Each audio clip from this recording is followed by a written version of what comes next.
Nga po pala si Puelan Manango ng Batal Santiago Isabela. Welcome po sa aking munting farm. Tuloy po tayo sa loob para makita nyo naman ang aking naumpisang munting farm. Aking ginagamit para sa aning mga inahin ay ang gestating. Ito para sa ating mga inahin. Actually, meron na akong 3 inahin na nanganak at meron akong kasalukuyan, meron akong 3 inahin din na hinihintay. Dito naman yung aking gestating at lactating at nursery.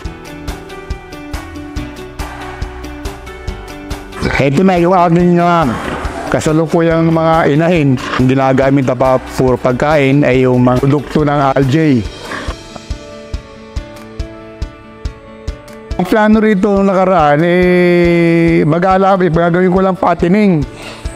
Pero nagbago lahat nung masubukan ko itong feeds nito ng algae, itong Vertex.